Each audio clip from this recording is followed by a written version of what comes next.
Ladies and gentlemen, you guys are watching another episode of Let's Talk About It. I am your co host, Mr. William Burties, and today we have a great discussion between myself and Clinton, one you definitely do not want to miss. But before we get into today's topic and today's discussion, we're going to introduce our co host, Mr.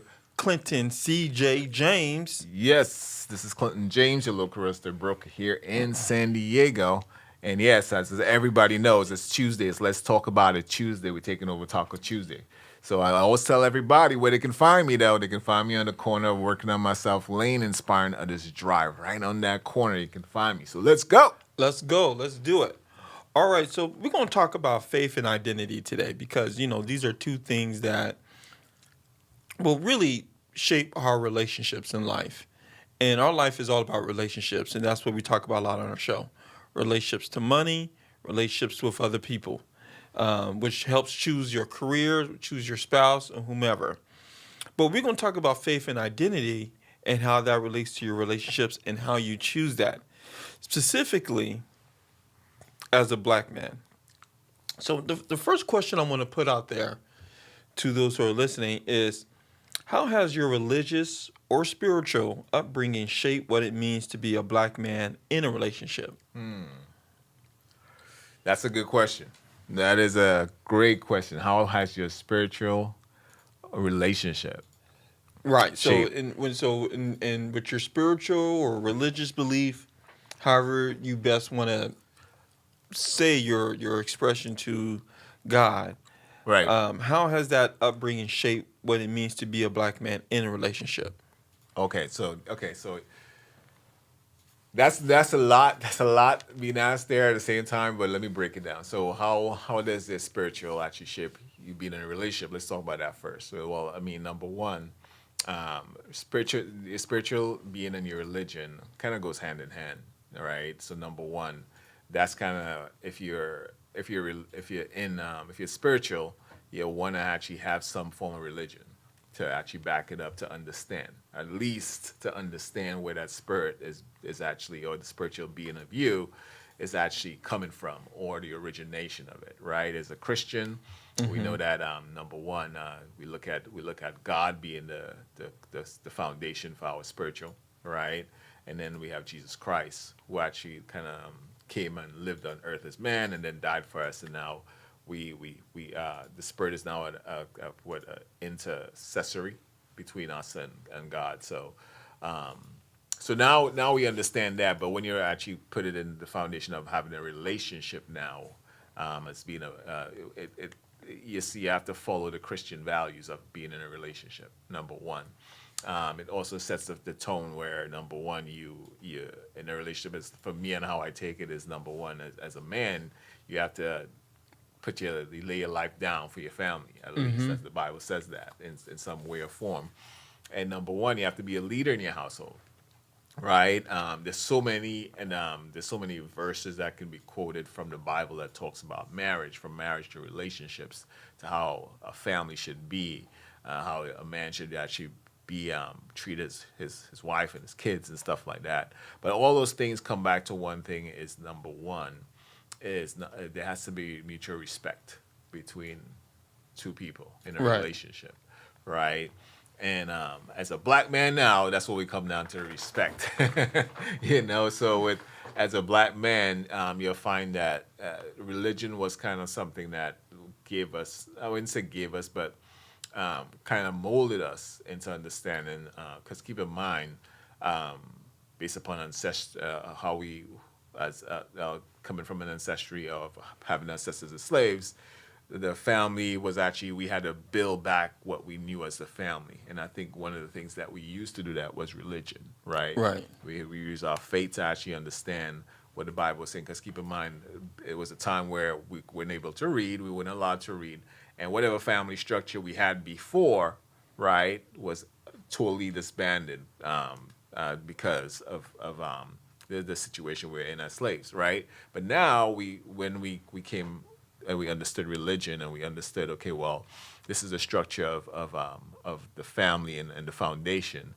I think it made us a lot more aware of, number one, how important and the value of the family unit, right? So we look at history and we look at where we were, knowing that there is value in the family unit. We'll see that we depended upon each other a lot more. Right. We're more faith based. We were dependent upon the black church was a lot more thriving back then. This is where we went to where we could actually congregate. We can actually collaborate. Also, where the civil rights movement started. Right. Right. So I'm looking at it like this, a lot about what you're saying, and you mentioned what the Bible says. So I'm gonna go to Ephesians. Yeah, there we go. Yeah. Reverend William right here. Yeah, we No, go.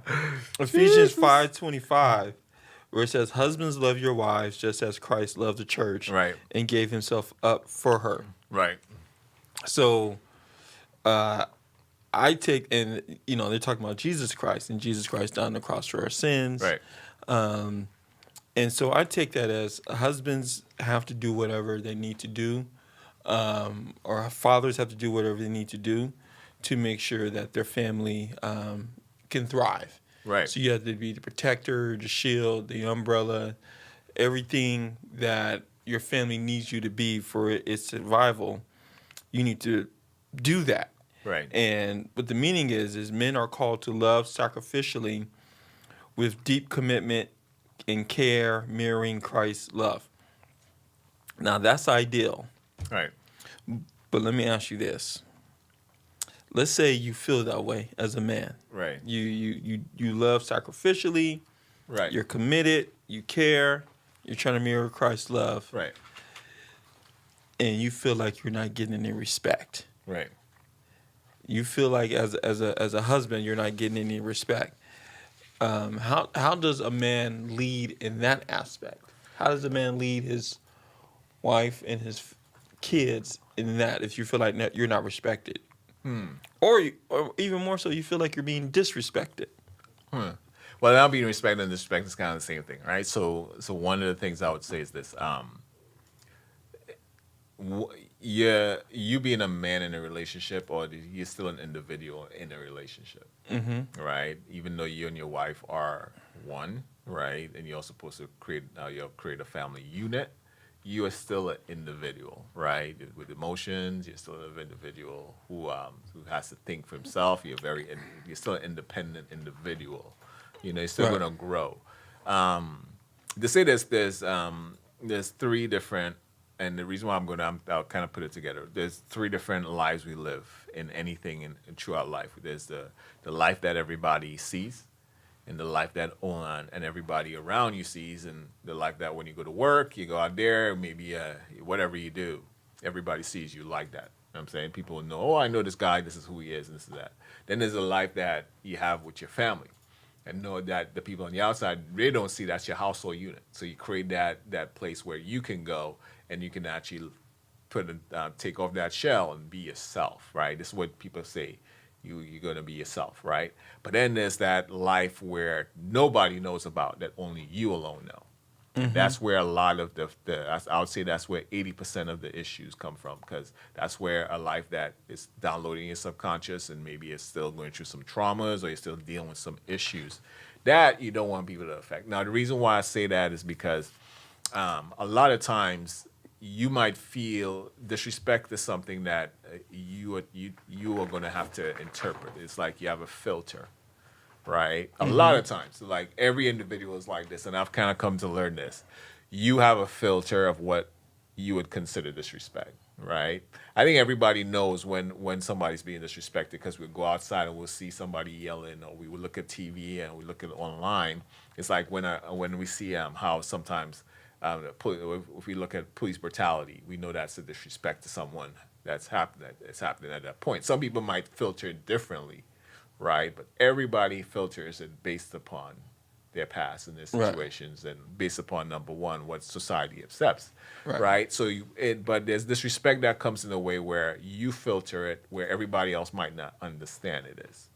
Because if somebody's purposefully hurting you, right, doing it on purpose, that's different from you not knowing somebody disrespecting you and not knowing about it. Okay, but Right. even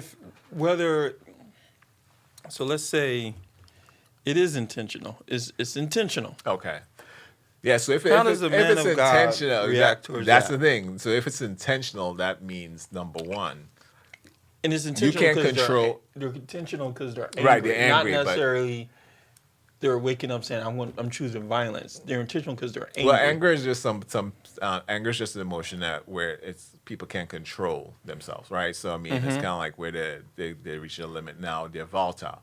Now at the end of the day, if that person's anger is affecting you negatively, that's a toxic environment already, right? So if there's constant disrespect in any relationship, doesn't have to be man and wife, right? Any business relationship, whatever, work, whatever. If it's toxic, there's nothing that's going to grow from that. So how should a man respond to that? A man should. I mean, that's the thing. As a man, number one, your response is going to be, you have to deal with it up front. I mean, if you tell that person, talk about it, say, hey, this is. And if it continues, maybe we're talking about something that continues because it's somebody, you tell somebody, you communicate effectively, right? As a man, say, hey, this is, you lay your boundaries down, right? And that person still crosses those boundaries consistently. That means that person is creating that toxic environment. That means that person has no, how to put it, no filter, right? That can actually tell them, hey, you know what, this is wrong. And it could be something where how they grew up and how they saw relationships, right? Or they never saw that type of relationship, so they're learning from something that's negative, right? So at the end of the day, it's kind of like you got to play the process. If you're in a marriage, you got to kind of play that process of discovery, right? Number one, as a man, you're going to have to take more of the burden on sometimes in doing that, Okay. right? For how long? And that's the thing. You're asking a question that, hey, you know what? How long you can take it and how long you see the change. Now, because, Right. I mean, when you address something, there's two things, or if you forgive somebody of something, there's two things that should happen, right? There should be forgiveness, and then you should see a change, right? And they should be trying to change or working on changing, right? There should be there should be accountability first, right? Number one is accountability when you address it, right? So there has to be some form of, hey, this is what's happening. You need to be accountable with it. This is it. Now, then there should be some change to follow, right? So if somebody is doing one without the other, okay, they're accountable, they're apologizing, whatever, they're taking accountability for it, but then there's no change. It happens consistently. That means they're not really working, right, on themselves. They're not really seeing it as something that is negative, Right. right? So that's where you got to understand how. Well, because this is the thing. Right. If you say you're a man of faith, Right. a man of God, then hopefully one, you ideally married someone who's of the same belief and yoke. Right. But people get married for different reasons or at different point in times in their life, and Right. people change Right. during the relationship. So it could be a scenario where, and ladies and gentlemen, this could be vice versa. So it's not just, we're talking about men today, but it could work both ways. Where maybe you found God in your life, Right. grew, got better, but your spouse may have not gone to the same direction. Right. So how does one respond to that? And then, because when you were not that man of God, or Right. you weren't in your word and this and that, then you could respond in kind. Look, you mad, I'm mad. And Yeah, I'm yeah. going to respond, Yeah. I'm going to fight fire with fire, and Yeah. we just going to go at it. And so, now that you're a man of God, you have to react differently. You have to react in a way Well, where... when you say a man of God, what do you mean? Like somebody, a man of God who is he a man first, right? So Well, this is what I'm saying. so when you say a man Husband of God, loves your wives just Right. as Christ loved the church and gave himself up for her. right? We got to think about how many times Jesus felt disrespected. We got to think of the cross that Jesus had on his back Right. and died for our sins, Right. for people who know they still were going to disrespect him. Right. But he still had to do the right thing. Right. And I'm saying this as a person that hey, someone react angrily to me, right. I'm gonna react. I'm gonna come with that same energy, Right. And so how does our belief affect us in how to make sure that we don't react in a way? Like, what methods can we do? What verse can we read? What exercise can we do?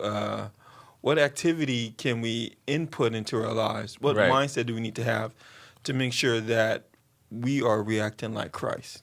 Right.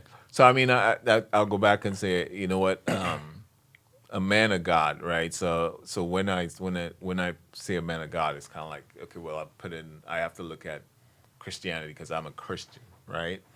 But there's so many other faiths out there, but there's so many right ways to do things and wrong ways to do it, right? And that's that without having to put the connotation of religion on it. You have to, number one, anything that's right produces good fruit. That's the Bible would say, right? And that means it creates a good environment. It creates an environment that can grow. You can see yourself at peace. You can actually see yourself actually producing and thinking. That's the environment you want to create. There's nothing that grows from. There's nothing good that comes out of a bad environment, right? I mean, and unless it's really forced, right? You have to force yourself more than the average, right? So one of the things that you have to look at is, number one, is it you have to ask the questions that any man has to ask themselves. A man, I would say basically a man of integrity, right? Is number one, is this bringing something good for me and for my environment? Is it bringing a good energy? Is it bringing something? Is it going to produce great outcomes? Right? Is it gonna help me go out be able to function on a high level out there as a man? Right? Is it going to help my wife in terms of making sure that she's at peace too?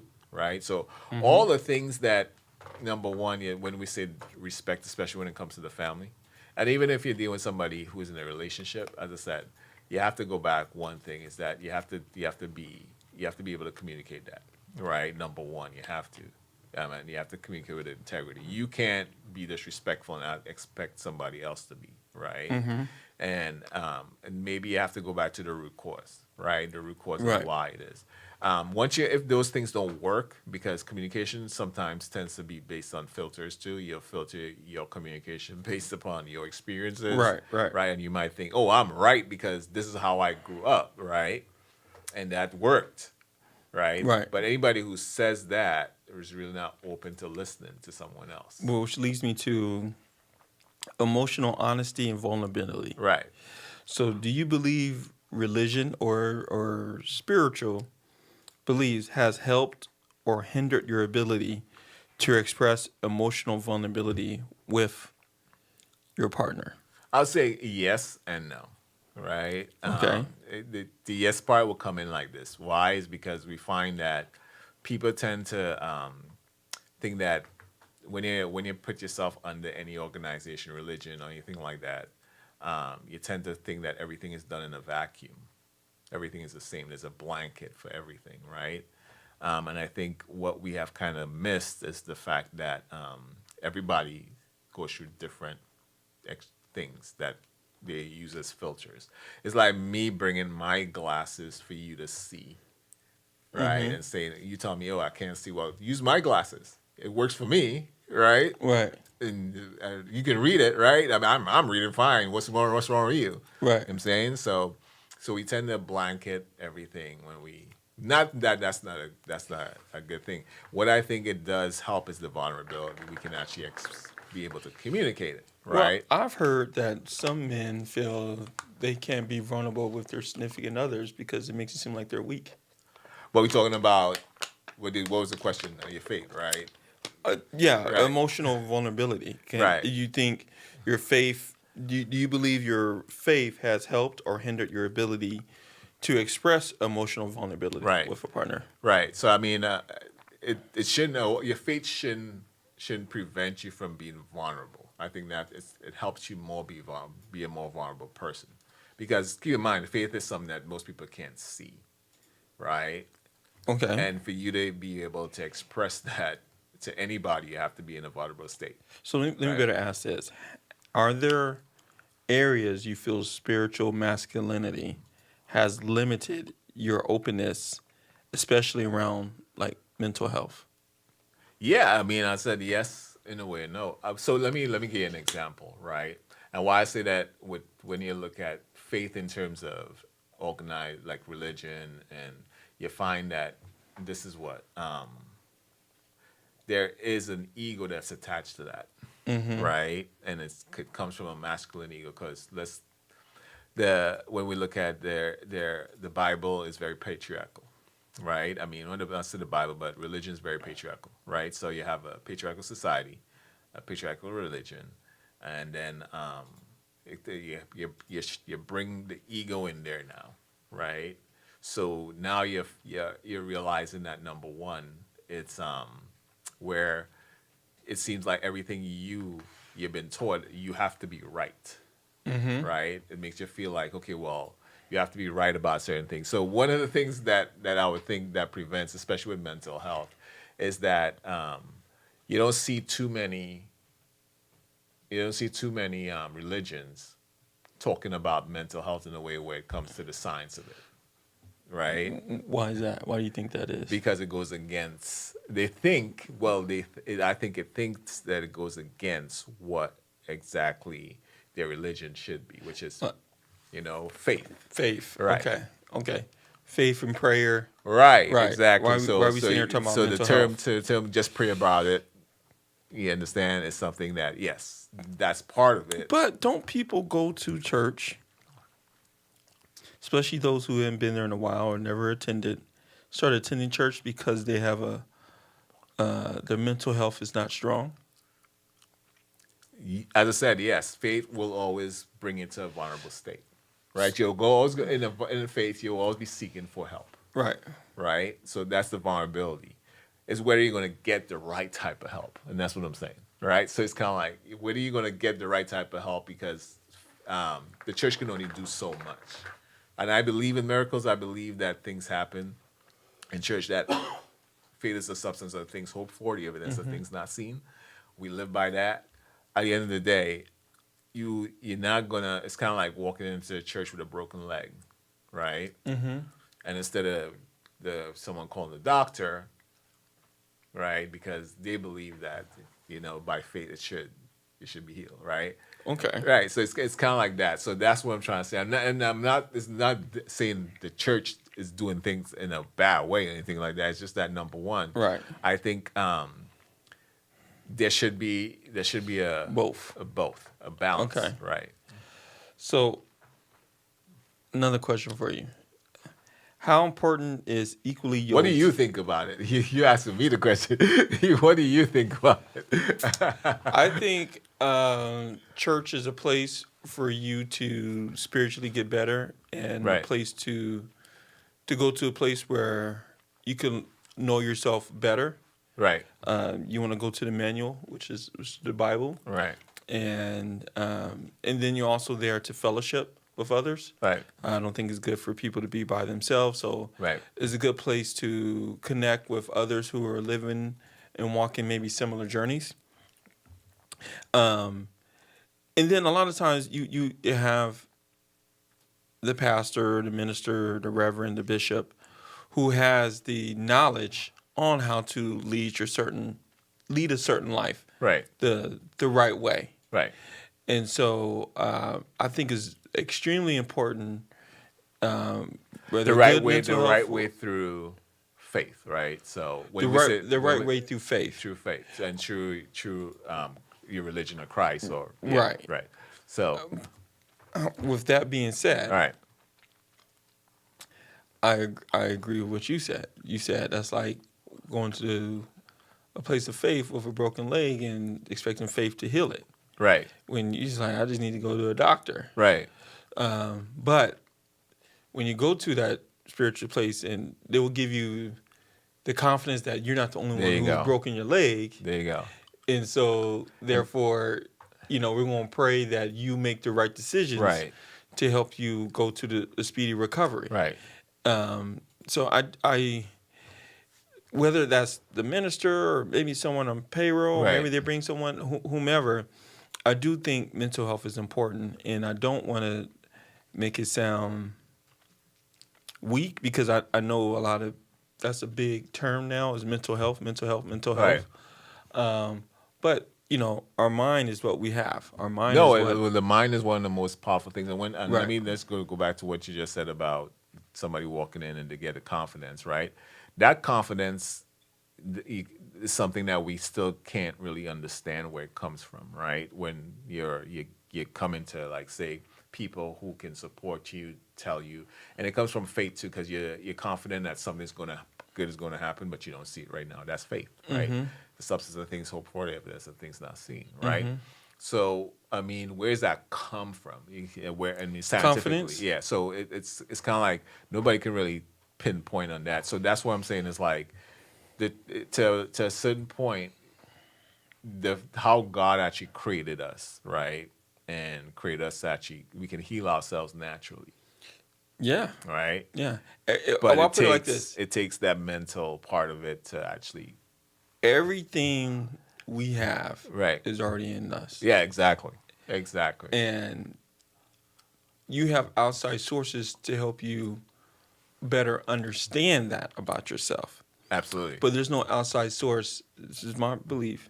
There's no outside source that someone can give you Right. that's not already in you. True. And so when it comes to mental health and using the mind, the ability to use it the right way is already there. Right. There's no, I can't give you something Right. to, Right. I can't give you another brain Right. to think better. It's already there. Right. It's, you go to the manual, the Bible, on how to better use it. Right. But then you just have people who have certain expertise that studied this for years and Right. have gotten there.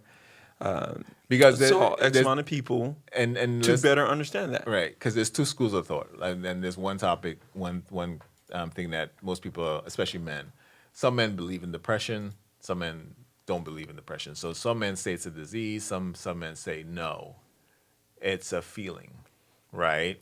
And feelings are there to actually help you understand that something is wrong, and you have to go fix it.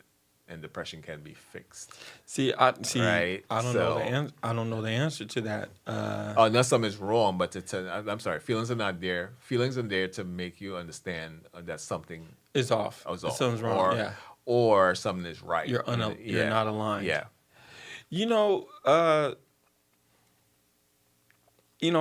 I'm not trying to sound sensitive here, but men, like you said, men have feelings too.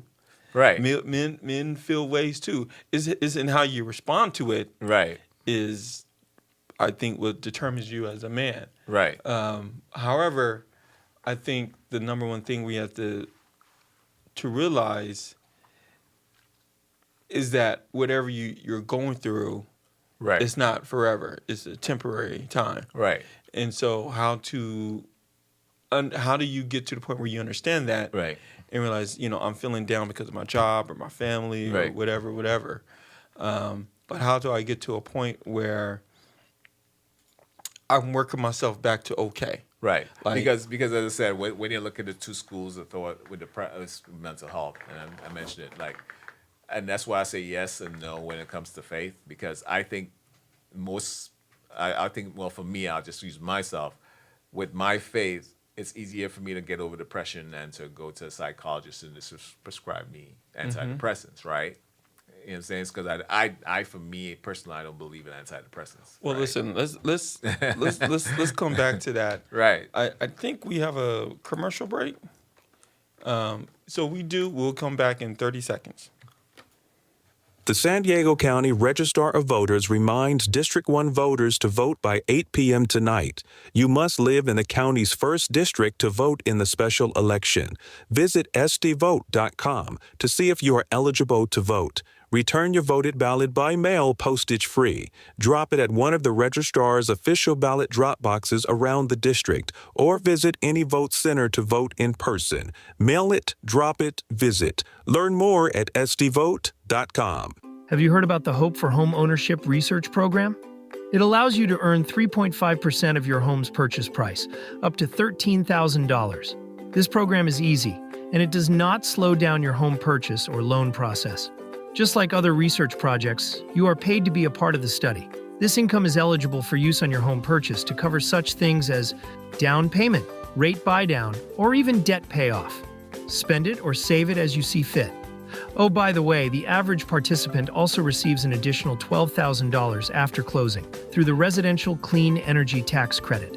If you could use up to $13,000 to help purchase a home and could benefit from an additional increased tax credit in the range of $12,000, then visit the ahagroup.org/Clinton James or call 61938-49269 for more information.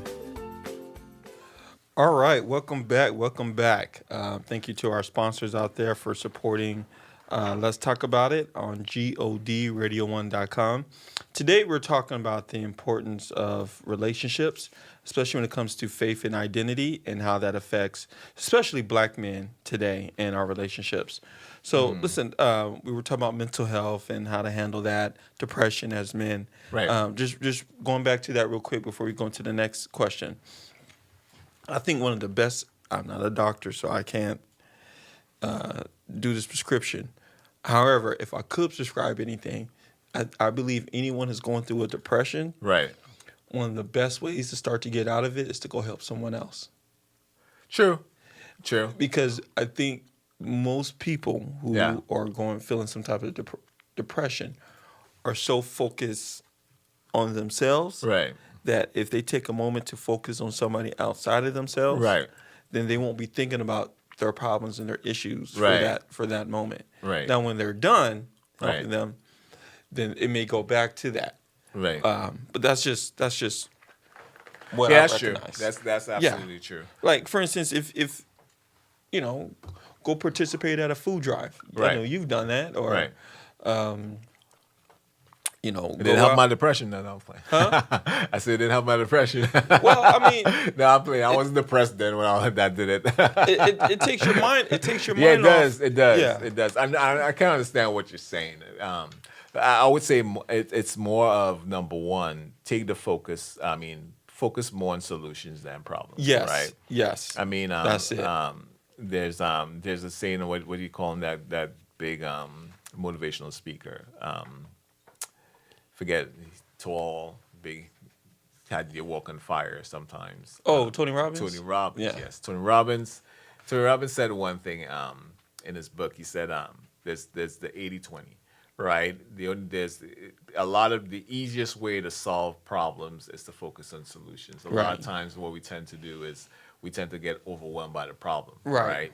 And the more where focus goes, energy flows. Well, Where listen. yeah. Ladies and gentlemen, problems are going to come. Yeah, you're always going to have problems. Issues gonna come. The day you were born, you're going to have a problem. Getting your milk on time was a problem. I'll put it like this. The day you're born, and the thing that most people struggle with Right. to come to realization is death. The day you were born, Right. you're preparing to die. Yeah, right. And so, but until you get to that point, there's going to be problems in between. Yeah. Yep. And how you handle that Yeah. is so important. Right. But for the sake of time, I'm going to get to the next question. Yeah. Speaking about spiritual compatibility and love. All right. So how important is equally yoked in your view? And can two people with different levels of faith coexist long term? I got to say this real quick. So the other day, I'm trying to remember the name of the show. But it's that show where you pop the red balloon. Right. Where you choose who you want to Oh, yeah. Okay. Yeah. Balloon pop or whatever. balloon pop. And fun thing is I'm showing my parents Right. who are in their 70s. They ain't Right. never heard of it. So my sister and I and stepbrother and his girl, we were all explaining so we started watching it on Right. YouTube all together. And there was a young lady, first lady who walked in. Mm-hmm. And it was a lady choosing a bunch of men. The Right. men had the balloons. And the lady said, "What do you look for in a man?" And first thing she mentioned was spirituality. Right. You know, he's got to have a spiritual relationship, he has a relationship with God, Right. et cetera, et cetera. One guy, listened a little bit more, but he popped his balloon. Right. He said, "Oh, why'd you pop the balloon?" "Oh, she mentioned the spiritual thing, and she wants a guy that has strong spiritual ties." He says, "I'm spiritual, but I'm just not a Christian, so like it wouldn't work out." And she said, "Okay, cool." She was like, would you have popped this balloon if, knowing that, what he just said? She was like, yeah. Okay, cool. Right. Fast forward to after two other women came on. Right. The last one came on. And she was like, I'll put it like this. These men looked at her the way David looked at Bathsheba bathing on top of that rooftop. Right. Right. Like she was, He's like, yeah. Yeah. She said the same thing. I want a man of God, Christian, blah, Right. blah, blah. Never popped. The dude never popped his balloon. right. He never popped his The balloon. double standard, right? So I say that to say, when we talk about equally yoked, right? Right. So important. But sometimes our eyes are bigger than what we can, they're actually Right. bigger than what is best for us. Right. You know, you order this big plate of food because you were so hungry. Right. And your appetite was bigger than what you Yeah. can actually eat.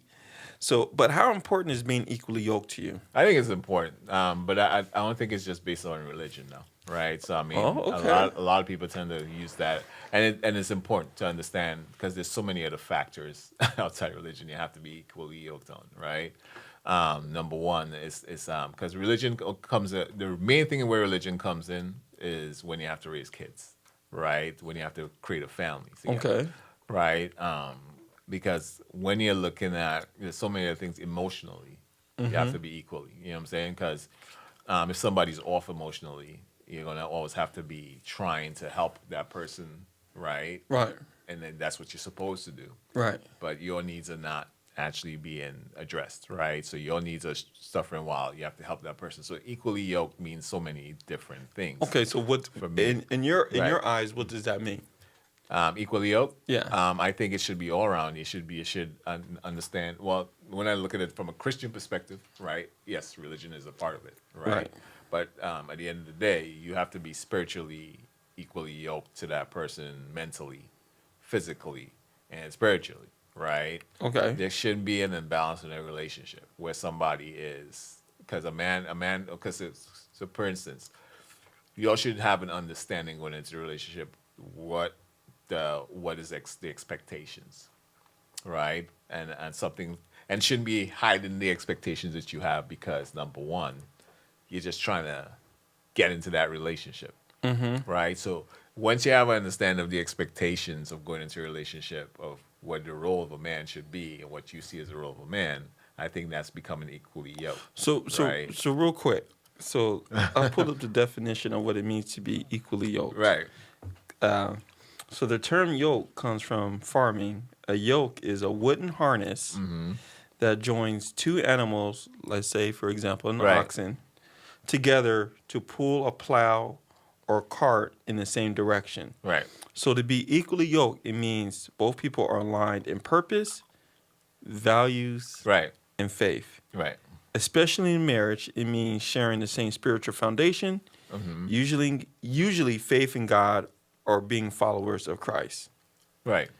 So I mean, and that's what I'm trying to say. It's like I can't judge other people's relationship based upon my relationship with God. Right. I'm not that person. So if I see two people from a different faith, right, and I can't say They're together? right? You know what I'm saying? So so this is what I'm trying to say. So when I say spiritually, that's what it's saying. For me, it's the same purpose, right? You're all in the same purpose, Right. same direction, right? You'll know what you'll want. You'll set the expectations, right, for that purpose of how to accomplish those things, right? And then when you say physically, it's also where number one person shouldn't be carrying all the burden, right? Right. Especially when you're in a unit, there should be some level of balance of support, right? And then you have spiritually, yes, that's where the religion comes in, right? There should be the same religion, same understanding, same. Because I mean, you don't want what religion plays such a big role in most people's lives, right? So, because kind of like you don't want to be married as a Christian to an atheist. So Right, so it's going to be a big conflict. Although you all have fulfilling those two, you have two mentally, spiritually, purpose, where you're going after the same purpose. You're trying to build a family, all this stuff. right. It's also going to be that conflict in behind where they would never understand You know what I'm saying? What you do, and you would never understand why they do it. Right.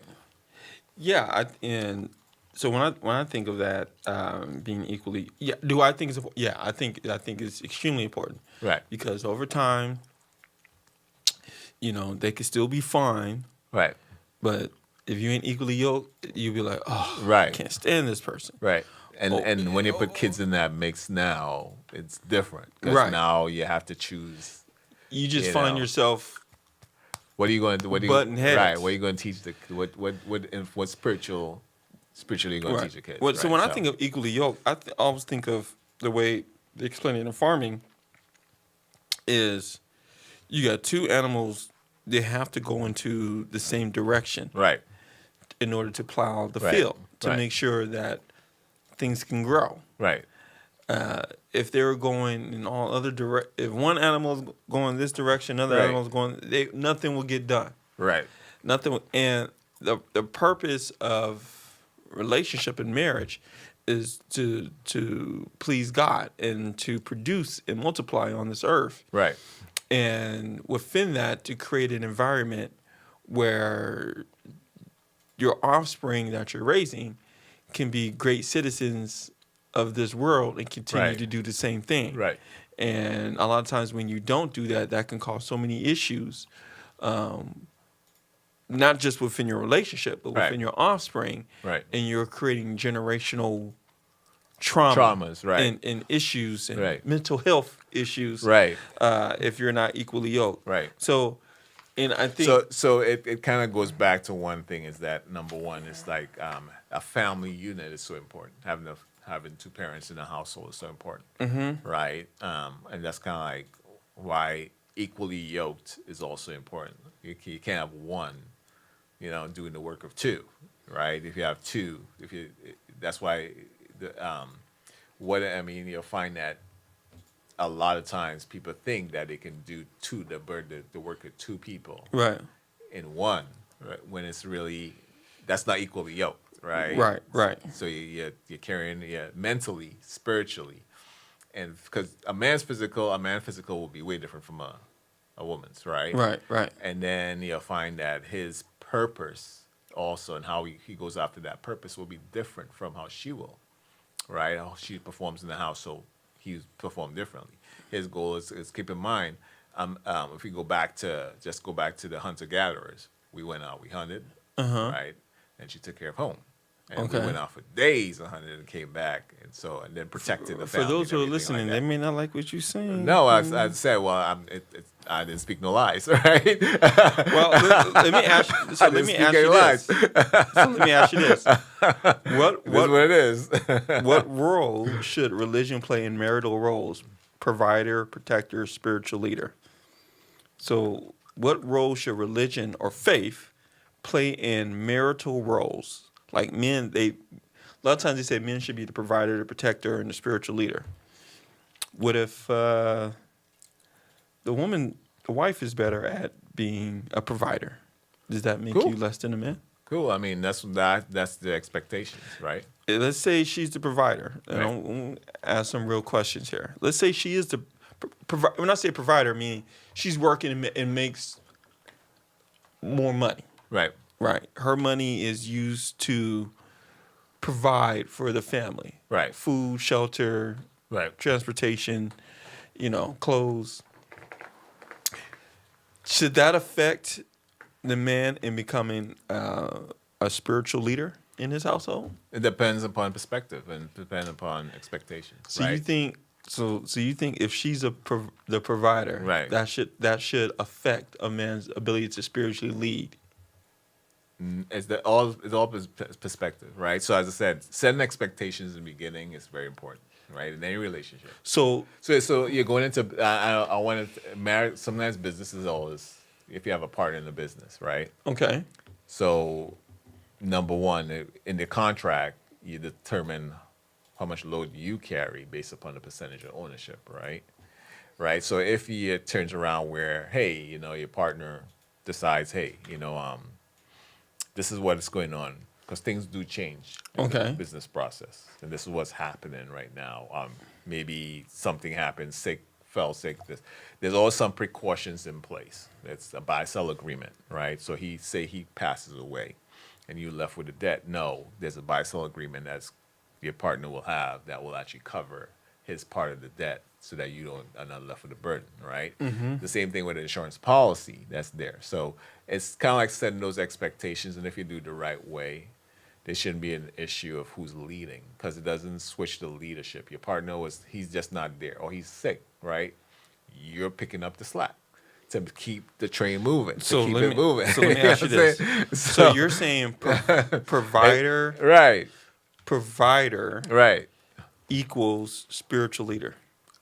no, I'm not saying that at all. Okay. I thought that's what you were not saying. what I'm saying at all. I would never say that. Because you said it depends. Right. No, it's perspective, right? So at the end of the day, you'll find, yes, when we look at how it was set up in the beginning, hunter-gatherers, rest, that was how we survived, right? That was the environment that we were put in, right? Men were stronger. Men were actually more resilient. They would go out, they would hunt, and they'd hunt for days, and the family would stay back. Right. Women was nurturers. They'll take care of the household, take care of the whatever, but they'll come back with the food. Right. Right. But you also Right, but now it's where, number one, there has to be. This is not a leadership thing. Both of you all going to be leaders in the relationship, okay. right? So you have to be able to complement each other. As you said, they're equally yoked. It's kind of like having a donkey and a horse. Okay, but like, you know what I'm saying, pulling But apart. Y'all going in the same direction. You know what I'm saying? So I remember years ago on our show, back during the pandemic, Right. we had I think the show called was Mindful Moments. I think that was the name of the show. Right. And we had therapists on there, and we were asking the question on who should lead the relationship. Right. And their response was, well, whatever works for them. Whatever works for them. Right. For that couple. Right. You know. So let's say you're in a relationship and she is just better at different things. She's better at leading, providing, Right.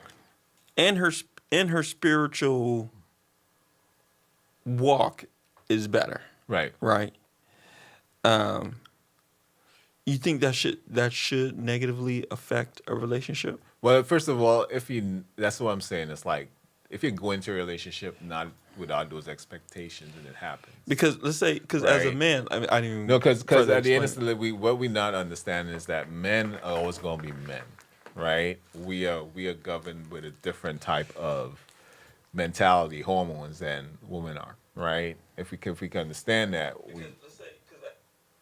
so we got to understand that first, right? Women are always going to be women. They go with a different type of hormones, mentality, even the body down to the body parts, right? Like, it's kind of like this. And how you find that distinction is when is with the expectations. A woman is going to expect you to protect her in a tough situation. So say you're walking down an alley, right? Now, and she's going to expect you. Most women will, right? Boom. So something happens. Somebody pops out. You're not going to be screaming with her, and then you're going to form a bond. Oh, we scream hard together. Yeah. You know what I'm saying? That's not going to happen. Right. You know? So you're going to be that person because of who you are, which is what do you call it, that hormone that men have. Because when we have estrogen, we have testosterone, right? Yeah. So that hormone is going to kick in, right? Because it's either fight or flight for us, right? So number one, that's always going to be the case of how it's going to lay. Now, if she all her life was a boxer, all her life she trained and she has a black belt, Yeah. right? She will know how to handle that situation better than you can, Does that right? But it doesn't take away from, because that's more of a patriarchal mentality. So does right? that mean the ego comes in mind, right? So does that mean as a religious or faithful believer, she's better at finances? She's better. But she's at, better, yeah. better I at- wouldn't say she's the leader. She's just better at. Well, I'm certain saying that things. she's better at her spiritual walk. Uh-huh. Let's say she's more in the Bible. Okay. what does that mean for the man? Does that mean he needs to He's step still a it up? leader. I mean, he's still a leader number So, one. so you number think one. the man is the leader no matter what in relationships? I wouldn't say I would a- say this. It all depends upon their situation, right? So, as I said, men are always going to be. There's always going to be an imbalance. You said equally yoked, right? We go back to equally yoked. If there's an imbalance in a relationship, everybody's going to be off, right? So, if you're not equally yoked, where number one, you as a man is actually protecting the family, the provider. These are the things that you expected of you, Right. in the beginning, right? Now, as I said, things do change and things shift. Right. Say you got sick, because it's kind of like if you're saying, okay, well, if she's doing this, You're you're compromised. this, You're compromised. right. So, You can get sick. so what? So the thing is, what is the solution to that? Because I mean, things do happen, right? What is the solution to that? Is it that she should go her way and leave you alone while you're sick, or that's what I'm trying to say. It's like you have to be equal. You have to set those expectations. Well, that's in a lot of cases temporary. If you're sick. right, and so is certain things in a relationship. Now, if you're saying it's going to be permanent, that's an expectation that should have been talked Well, about. you're at a point in your life where you had the same opportunities, but she's just better at these things than you. right, and that's that. That still makes you the leader of the household. And As a that, man? yeah, of course, that makes you still a leader Okay. in the household. Now, it doesn't matter who's better at it. I mean, it's like, what are you talking about? If she's better at it, at doing what? She's better at providing. She's better at providing. Like okay. like she's right, makes more money, right, and her spiritual walk is better. Her Mm, she's going to church. She's reading her word. She's provided, and her spiritual walk is better. okay, so it's like this, all right. And so, she's shown in so- the past she's a better decision So maker. what you're doing is you're putting a lot of things that has nothing to do with being equally yoked into the relationship. Well, let's right? say you came in there being equally So let me yoked, give you an and she example. So grew- let me she give you grew. let me give you a big example that you're using. You married a woman who is actually came from a rich family. Are you the Okay. leader of the household? Yeah, you can Okay. be. Well, she has more money than you, right? Yeah, you could be. Right. So I Yeah. mean, no, you are. You are going to be the leader of the household. Doesn't matter how you put it. You are going to be the leader of the household. Okay. Right? Because I mean, that's the structure that works for most relationships. I wish we had some Right. some Because at the end of the day, if her father is the leader of the household, right? Right. And that's the problem. That's what I'm trying to say. She's If you- expecting- If you come from an environment where you don't understand how that works, it's always going to be confusing for you, right? So Right. number one, if your father was the leader of the household, your grandfather was the leader of the household, doesn't matter what, right? He was always seen as the leader. You're going to have that expectation of being a leader, doesn't matter what, okay. right? So if she saw that too, she's going to make you. Doesn't matter what. That's a good way to look at it. Functions because that's the thing. That's how most successful families, and it's not even based upon how we feel. It's just based upon structure. So it's kind of like this. You're not going to structure your company from the bottom up when it's successful from the top down, right? Right. You're never going to do that because number one, because if you see a feel it's going to be better, you're taking a huge risk of your company failing, right? Okay. So you have to structure it in a way that number one, there has been a measure of success continuously, right? And if that measure of success has been continuously majority, so even if it's 80-20, right? What do you want? An 80% chance of being successful or 20% chance of it? Which one would you choose? Definitely 80. Of course. So I mean, Okay. that's all I'm saying. Doesn't matter the situation. The elements on the outside doesn't really matter. The money, how you feel, all that stuff really doesn't matter. At the end of the day, you want to structure your family in a way where it's going to have an 80% chance. And that's where sometimes both people have to understand. Equally yoked means sometimes you have to let your ego. I like go. that. I You know what like I'm saying? that. All right, last question. What does it look like to love your partner in a Christ-like way, especially as a black man? What does it matter to love your partner in a Christ-like way? Right. Especially as a black man. Okay, so I mean, That's an interesting question, especially when you're looking at it from a Christ-like. So when you're loving your partner means a lot. We kind of went over that earlier, right? So a man must lay his life down for his wife, and be a leader in the household, Right. Right? That's kind of like the standard for the Bible actually says, right? Right. And I think those are the fundamentals. Number one, but I always, as I said, today we've seen. Well, I'll say this: we've seen how much a lot of times when you take, as I said, we tend to in religion, all religion, we tend to think that things happen within a vacuum, and there's a blanket solution for everything, right? I think every individual is different, and as I said, why I mentioned in the beginning the 3 lives we live, is because you're always going to be growing as an individual first. So you're saying the best way to love your partner is to be the best version of yourself. Exactly. Okay. Right. That's the best way you can do it. Because at the end of the day, the most selfish thing the best advice I've ever gotten about any relationship when I going for counseling is that the most selfish thing you can do in a relationship is expect that person to make you happy. Right. Because if you're not happy with who you are, no one can make you happy. Well, right? I mean, you're in a relationship, so shouldn't the other person want to make you happy? Right. That person has to be happy with themselves too. You understand? So if you're happy with who you are, of course you're gonna want to learn the person to make them to make sure that they're happy, and it's reciprocal.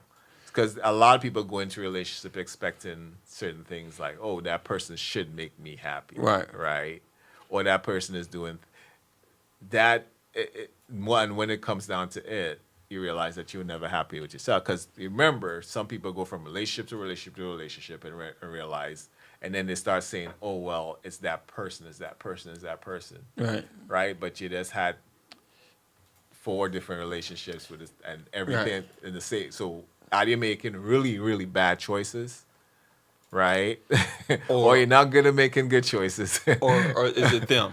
Or is it you, right? So at the end of the day, you have to understand that you have to work on yourself and become the best version of yourself to be with anybody first, right? Right. Because at the end of the day, once you understand that, you're always going to want to make sure that your household, your partner is happy. You're going to be serving that, because you can't. It's kind of like you can be. It's kind of like people who say, I want to go solve the world's poverty problems, but they're poor themselves, right? It's hard for them to do that. Hey. Right? So You hit it. It's trying to fill someone else's cup. right. When you're empty. When you're empty, Yeah. right? So it's like Right. you have to be able to actually That's a very good Right. way to look at it. Right. The best way to love someone, love your partner in a Christ-like way, is to be the best version of yourself. be the best version of yourself. Yeah. And just keep in mind, it takes you understand that before you can even get into a relationship. Right. Because when people come and say, oh, the dating pool out there is bad and this and that, and this is what the best advice I've learned to tell them is, hey, you know what, just work on yourself.